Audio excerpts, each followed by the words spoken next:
Hello दोस्तों, कैसे हैं आप सब लोग। आज का हमारा नया टॉपिक है आरबीआई ने 4 एनबीएफसी बैंक पर लोन देने से रोक लगाई। हाँ दोस्तों, अगर आपने इस बैंक से लोन लिया है तो एक बार चेक कर लीजिए, और अगर आप यहां से लोन लेना चाहते हो तो आपको लोन नहीं मिलेगा। दोस्तों, नियम से ज्यादा ब्याज वसूल कर रही थी ये बैंक। दोस्तों, अगर आपका लोन इस बैंक में चल रहा है तो चेक कर लीजिए, अभी यहाँ पे बहुत ज्यादा इंटरेस्ट हो चुका है, इसलिए ये मार्च से प्रभावित होगा ये आदेश। और आरबीआई के आदेश के अनुसार एनबीएफसी बैंक कोई भी लोन नहीं दे सकती है। दोस्तों, कौन कौन सी बैंक आती है जिसमें आरबीआई ने रोक लगा दी है लोन देने से, आइए जानते हैं पूरा वीडियो एक बार।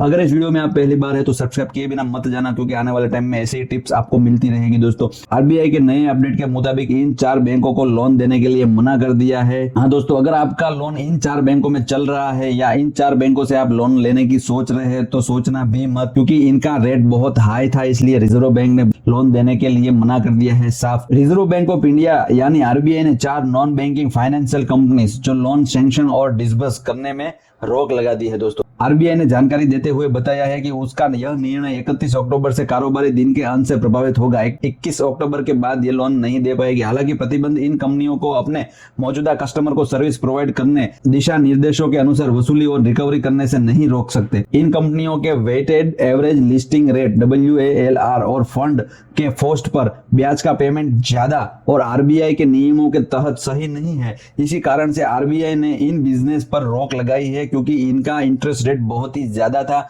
इसके साथ ही इन नॉन बैंकिंग फाइनेंशियल कंपनियों को कई नए अन्य नियमों का भी पालन करते हुए नहीं पाया गया है। आरबीआई ने कहा है कि पिछले कुछ महीनों में अलग अलग माध्यम से छोटे वैल्यू वाले लोन में पारदर्शिता बरतने को कहा गया था। इसके बाद भी इन कंपनियों ने अनुसूचित और अलग प्रैक्टिस अपनाया है। इससे पहले 9 अक्टूबर 2024 को आरबीआई ने गवर्नर शक्तिकांत दास ने अपने स्टेटमेंट में कहा था कि हम कुछ एनबीएफसी के कामकाज नजर रखे हुए हैं और वो कार्रवाई करने से पीछे नहीं हटेंगे।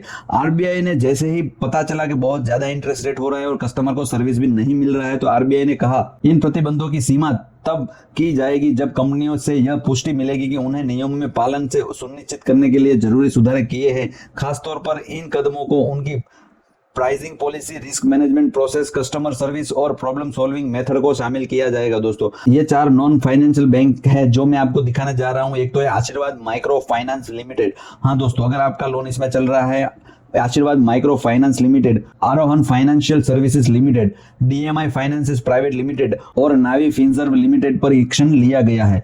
जी दोस्तों, ये 4 बैंक है जिसमें आरबीआई ने बैन लगा दी है। वो बैंक किसी को भी अभी लोन नहीं दे सकते हैं। दोस्तों, अगर आपका लोन चल रहा है तो पूरा कर दीजिए, और अगर आपका लोन लेने की सोच रहे हैं तो यहाँ से लोन मत लेना, क्योंकि बहुत ज्यादा ब्याज रहेगा और परेशान हो जाएंगे आप, जैसे कि आरबीआई ने इसको बैन कर दिया है। दोस्तों, आरबीआई ने कहा है कि इस बैंक को तब तक फ्रीज रखेंगे लोन। आरबीआई ने कहा है इस बैंक को तब तक फ्रीज रखेंगे जब तक उन्हें नियमों के पालन को सुनिश्चित करने के लिए जरूरी सुधार नहीं किए जाते। खास तौर पर इन कदमों में उनकी pricing policy, risk management process, customer service और प्रॉब्लम सॉल्विंग मेथड को शामिल किया गया है। जब तक इसमें सुधार नहीं आ जाता है, इसमें सुनिश्चित नहीं हो जाता है, आरबीआई जब तक इसको सुनिश्चित नहीं कर लेती है, तब तक कस्टमर को लोन नहीं दे सकते हैं, और आरबीआई के नियमों का सही से उसको पालन करना पड़ेगा। उसके बाद ही ये फ्रीज हटेगा। दोस्तों, अगर ये वीडियो पसंद आया हो तो लाइक कर दीजिए, और पहली बार इस वीडियो पे है तो सब्सक्राइब किए बिना मत जाना। दोस्तों, मिलते हैं नए वीडियो में नए टॉपिक के साथ। धन्यवाद।